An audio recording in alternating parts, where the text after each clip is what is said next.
Hello बच्चों, कैसे हो आप सब। आई होप कि आप सभी अच्छे होंगे। मैं Sangeeta from learn hub, the learning platform, जहां आप पढ़ सकते हैं math science SST absolutely free at learnhub.com।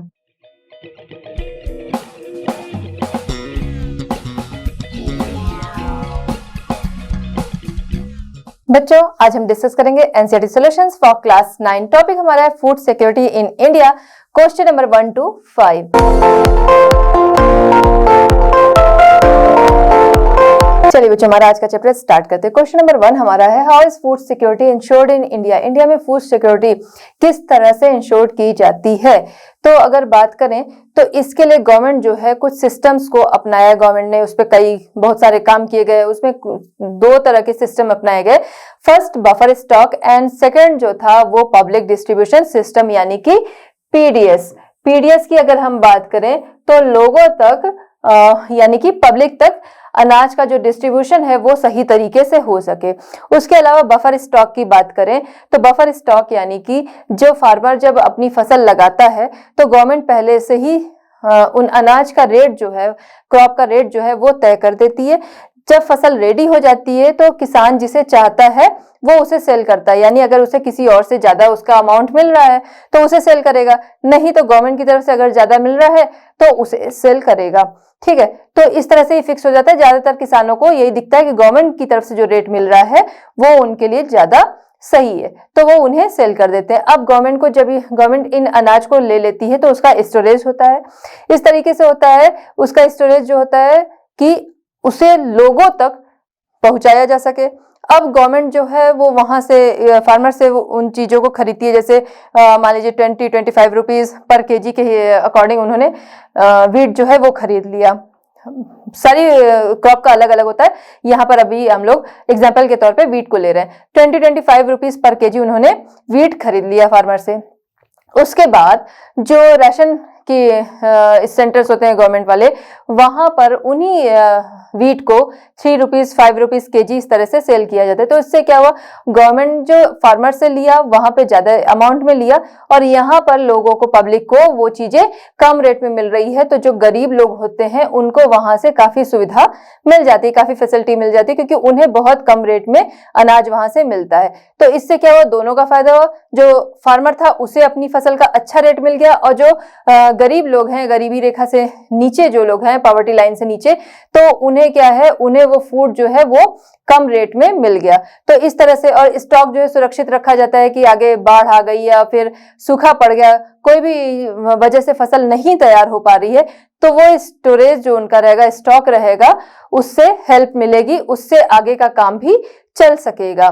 कई बार क्या होता है कि बहुत ज्यादा फूड जो है वो स्टोरेज कर लिया जाता है, या फिर फूड स्टोरेज तो कर लिया गया बट उनका रख रखाव सही से नहीं है, उन्हें ठीक से रखा नहीं जा रहा है, तो वो खराब भी हो जाता है। तो इसमें एक ये भी बड़ा नुकसान है।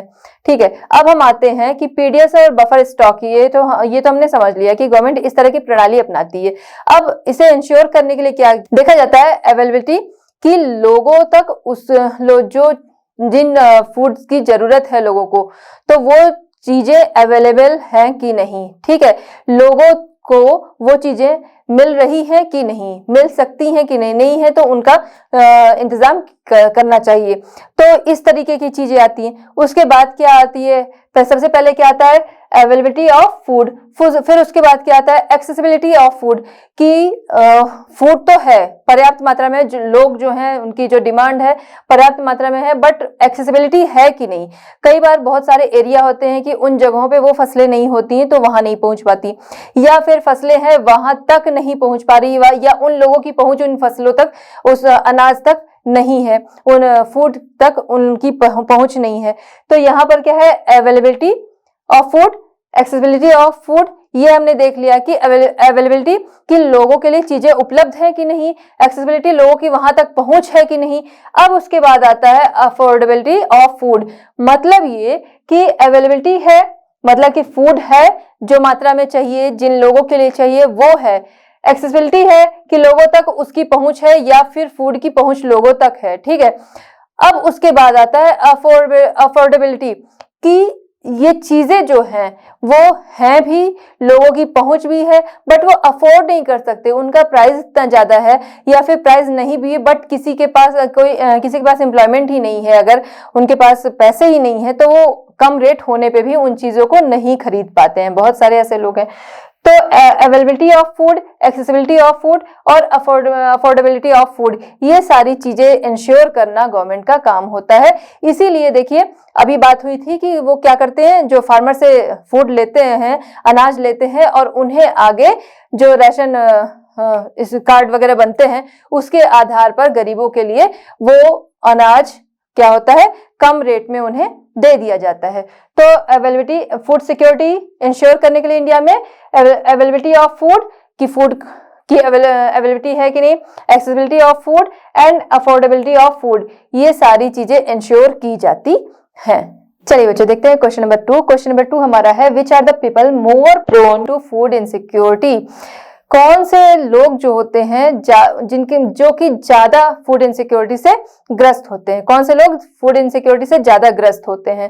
तो अगर इनकी बात करें तो सबसे पहले रूरल एरियाज में हम देखेंगे जिनके पास लैंड नहीं, क्योंकि वहां का जो मेन काम है वो क्या होता है, एग्रीकल्चर होता है। अगर उनके पास लैंड ही नहीं है तो वो क्या होते हैं कि वो ज्यादा फूड इनसिक्योरिटी से ग्रस्त होते हैं। ठीक है, फूड इनसिक्योरिटी उनके पास ज्यादा होती है या फिर उससे अफेक्टेड कह सकते हैं, ज्यादा होते हैं। उसके अलावा हम अगर देखेंगे तो ट्रेडिशनल आर्टिसंस हो गए, या फिर वर्कर जो लोग अपना छोटा मोटा काम कर रहे होते हैं वो हो गए, या जो दूसरों पे आश्रित हैं वो हो गए, इंक्लूड बेगर्स हो गए कि जो दूसरों पे आश्रित होते हैं, या फिर बेगर्स भी जो होते हैं वो भी उसमें आते हैं, कैटेगरी में आते हैं, तो वो हो गए। उसके अलावा जो लोग ट्रेडिशनल सर्विसेज प्रोवाइड करते हैं, जैसे कुछ लोगों का काम होता है कि उनका ट्रेडिशनल सर्विसेज उनकी क्या रही है कि किसी के एनिमल्स हैं उनकी देखभाल करना, उन्हें चराना या उनकी देखभाल करना, तो इस तरीके से ट्रेडिशनल सर्विसेज जो देते रहे हो वो सब हो गए। पेटी सेल्फ एम्प्लॉयड वर्कर्स हो गए जो कि अपना छोटा मोटा काम करते हो। तो ये सारे लोग जो होते हैं फूड इनसिक्योरिटी से ज्यादा ग्रस्त होते हैं, क्योंकि इनके पास जब इनकम नहीं आ रही है, सबसे बड़ी चीज कि इनके पास लैंड नहीं, खेती नहीं कर सकते, इनके पास कोई इनकम सही से नहीं आ रही, तो इस वजह से क्या होगा, फूड इनसिक्योरिटी से ये ग्रस्त रहेंगे ही। तो अब अगर हम देख लें, रूरल एरियाज की बात हो गई, अब अगर अर्बन एरियाज में देख लें तो कुछ ऐसे लोग जो कि एम्प्लॉयमेंट में तो लगे हैं, रोजगार कर रहे हैं, लेकिन वो ऐसे ऑक्यूपेशंस में लगे हैं जहां पर जो उन्हें सैलरी मिल रही है वो काफी कम मिल रही है, तो वो लोग फूड इनसिक्योरिटी से ग्रस्त होंगे, क्योंकि उनकी डिमांड जो है, उनकी जो जरूरतें हैं, नीड, डिमांड क्या, उनकी जो नीड्स है वो पूरी नहीं हो पाएंगी, क्योंकि फूड जो है उसे खरीदना पड़ेगा, उसके लिए क्या है, एक अच्छा खासा अमाउंट चाहिए जो उनके पास नहीं होगा, तो वहां पर फूड इनसिक्योरिटी जो है वो होगी। In the urban areas the food insecure families are those whose working members are generally employed in ill paid occupations and casual labor market, जो कि casual labor markets में काम कर रहे हो या फिर ill paid occupations में लगे हो, तो वहां पर फूड इनसिक्योरिटी होगी। सोशल कंपोजिशन, इसके अलावा देखिए गरीबी है, वहां पर लोग चीजें खरीद नहीं पा रहे, उसके अलावा सोशल कंपोजिशन भी हम बात करेंगे कि उसकी वजह से भी बहुत सारे लोग हैं जो फूड इनसिक्योरिटी से ग्रस्त हैं, जैसे कि SC STs हो गए, कुछ पार्ट OBCs का भी हो गया, the SC STs and some sections of OBCs। क्योंकि इनके पास जैसे जो भी पहले के भेदभाव वगैरह रहे हो, तो उसकी वजह से इनके पास लैंड जो है उनकी कमी रही हो, या फिर लैंड इनके पास रही हो बट वो लैंड जो है वो अच्छी ना रही हो, लैंड है बट वो अच्छी उपज नहीं दे पा रही है, तो इस वजह से भी इनके बीच में जो है गरीबी बनी रहेगी। अब जब गरीबी बनी रहेगी तो फूड खरीद नहीं पाएंगे, जब फूड नहीं खरीद पाएंगे तो उनके पास फूड इनसिक्योरिटी ऑलरेडी बनी रहेगी। The people affected by natural disaster से जो लोग अफेक्टेड होंगे कि उनके पास लैंड भी है, उन्होंने अच्छी खेती भी की, फिर अचानक से नेचुरल डिजास्टर आए जिनकी वजह से क्या हो गया, उनकी फसल हो गई नुकसान। अब उसके बाद क्या होगा कि उनका काम जो है वो चल नहीं पाएगा, तो फूड इनसिक्योरिटी वहां भी बनी रहेगी। Who have to migrate to other areas in search to work, कुछ लोग जो हैं वो काम के लिए दूसरी जगह पे माइग्रेट करते हैं, तो इस वजह से भी, क्योंकि वो फैमिली में, मान लीजिए फैमिली की कंडीशन ठीक ठाक है तो वहां पे वो रह रहे हैं, वहां पर फूड सिक्योरिटी उनको मिल रही है, लेकिन वो दूसरी जगह पे जा रहे हैं काम के लिए, माइग्रेट हो गए, अब वो दूसरी जगह चले गए, वहां पे उन्हें फूड मिल रहा है, नहीं मिल रहा है, क्योंकि अगर उनकी इनकम अच्छी होगी तब वो फूड जो है वो सही तरीके से पाएंगे, वरना फिर नहीं मिल पाएगा। Are also among the most food insecure people, a high incidence of malnutrition prevails among women, उसके अलावा वुमेन में बहुत ज्यादा देखा जाता है कुपोषण, उनको बहुत ज्यादा न्यूट्रिशन की जरूरत होती है, बट उनमें बहुत सारी कुपोषित महिलाएं देखी जाती हैं। और ये चीज बहुत ज्यादा नुकसानदेह है, क्योंकि अगर कोई मालन्यूट्रिशन वुमेन है तो वो आगे अगर किसी बेबी को बर्थ देगी तो उसका जो बच्चा होगा वो भी कुपोषित होगा। तो ये सारे अगर हम देखते हैं कि ये जो एरियाज हैं या फिर ये जो सेक्शंस है, अगर इनकी बात करें तो फूड इनसिक्योरिटी से ये लोग अफेक्टेड होते हैं। यहाँ पर हमारा क्वेश्चन क्या था कि जो लोग फूड इनसिक्योरिटी से ज्यादा ग्रस्त हैं, तो ये सारे टाइप के लोग जो होते हैं वो फूड इनसिक्योरिटी से ज्यादा ग्रस्त होते हैं। उसके अलावा तो हम देखेंगे समाज में बहुत सारी चीजें मिल जाएंगी, बहुत सारी रीजंस मिल जाएंगे, लेकिन ये मेन रीजंस है कि जहां पर हम देखेंगे फूड इनसिक्योरिटी, लोगों से लोग जो है वो ज्यादा ग्रस्त होंगे। चलिए बच्चों देखते हैं क्वेश्चन नंबर 3। क्वेश्चन नंबर 3 हमारा है, which states are more food insecure in India. India के स्टेट्स बताने हैं जहां पर फूड इनसिक्योरिटी जो है वो बहुत ज्यादा है, जहां पर फूड इनसिक्योरिटी बहुत ज्यादा है, उन स्टेट्स के नाम बताने हैं। तो उसमें आता है ईस्टर्न और साउथ ईस्टर्न पार्ट आता है उत्तर प्रदेश का, कुछ पार्ट मध्य प्रदेश और महाराष्ट्र का भी आता है, उसके अलावा छत्तीसगढ़ है, झारखंड है, वेस्ट बंगाल है, बिहार है। ये सारे स्टेट्स जो हैं वहां पर फूड इनसिक्योरिटी जो है वो बहुत ही ज्यादा पाई जाती है। इन स्टेट्स, उड़ीसा है, इन स्टेट्स में फूड इनसिक्योरिटी बहुत ज्यादा पाई जाती है। क्यों पाई जाती है उसका रीजन समझते हैं। या तो गरीबी बहुत ज्यादा है, ठीक है, इस वजह से फूड इनसिक्योरिटी ज्यादा होती है, या कह सकते हैं वहां पर नेचुरल डिजास्टर बहुत ज्यादा आते हों, या ट्राइबल एरियाज हों। ये सारी वजहें हैं जिससे कि हम कह सकते हैं कि जो ये स्टेट्स हैं इंडिया के, यहाँ पर फूड इनसिक्योरिटी बहुत ही ज्यादा पाई जाती है। चलिए बच्चों देखते हैं क्वेश्चन नंबर 4। क्वेश्चन नंबर 4 हमारा है, do you believe that green revolution has made India self sufficient in food grains, why. Question हमारा क्या कह रहा है, क्या आप मानते हो कि इंडिया जो है ग्रीन रिवॉल्यूशन से फूड ग्रेन्स में सेल्फ सफिशिएंट हो गया है, क्यों, या फिर ग्रीन रिवॉल्यूशन ने, क्या आप मानते हो कि ग्रीन रिवॉल्यूशन ने इंडिया को सेल्फ सफिशिएंट बना दिया है, क्यों। तो चलिए बात करते हैं। सबसे पहले ग्रीन रिवॉल्यूशन जो कि 1967 टू 1977 में लाया गया, और इसके बाद से इंडिया में वेदर कंडीशन चाहे कितनी भी बुरी हो, बट फूड की अवेलेबिलिटी जो है वो कम नहीं हुई। फूड ग्रेन्स जो है वो इंडिया में पर्याप्त मात्रा में रहे, चाहे कि जो कंडीशन है वेदर की, ये जैसे बाढ़ बहुत ज्यादा आ गई, चाहे सूखा पड़ गया, लेकिन फूड अवेलेबिलिटी जो है वो इंडिया में बनी रही। आफ्टर इंडिपेंडेंस जो नई स्ट्रेटेजी लाई गई एग्रीकल्चर में, ग्रीन रिवॉल्यूशन, उसके बाद से after independence India adopted a new strategy. After independence India ने न्यू स्ट्रेटेजी अडॉप्ट की, जिससे कि कहा गया ग्रीन रिवॉल्यूशन। इसके अंतर्गत ज्यादा से ज्यादा उपज जो है वो उस ज्यादा अनाज जो है वो अनाज ग्रो करने पर ध्यान दिया गया। तो इसमें सबसे पहले 2 फसलों को लिया गया, राइस एंड वीट। सबसे पहले इसमें ध्यान दिया गया वीट पे, जब ये कारगर हुआ तो आगे इसमें राइस पर भी ध्यान दिया गया। इसकी वजह से लोगों ने इसमें लोगों का इंटरेस्ट जो है वो बढ़ा। इसमें ज्यादा से ज्यादा उपज जो है वो प्राप्त करने के लिए, क्रॉप जो है वो अच्छी हो, उसके लिए जो हाइब्रिड सीड्स का भी यूज होने लगा, कि उसके द्वारा भी, कि बस उद्देश्य ये हो गया, एम ये हो गया कि फूड जो है, फूड ग्रेन्स जो है वो ज्यादा से ज्यादा ग्रो करने हैं।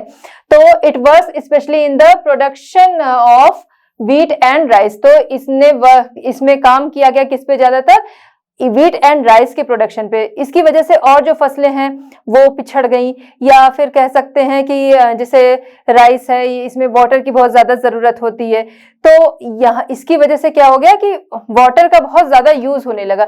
लेकिन हुआ क्या कि उपज जो है वो जो फूड ग्रेन्स है वो ज्यादा से ज्यादा मिलने लगे। इसमें ध्यान दिया गया कि जो चाहे इरिगेटेड एरिया है या फिर अनइरिगेटेड एरिया है, जहां पर पानी की पहुंच नहीं भी है, तो सिंचाई के द्वारा ही, इरिगेशन के द्वारा ही, लेकिन फसल अच्छी रेडी करनी है।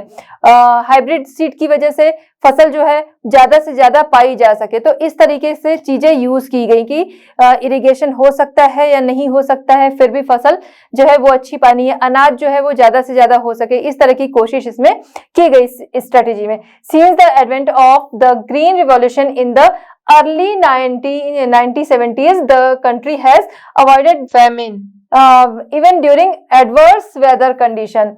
तो वेदर कंडीशन चाहे बुरी भी हो, लेकिन 1970s के बाद वेदर कंडीशन बुरी होने के बाद भी फूड अवेलेबिलिटी जो है वो कम नहीं हुई।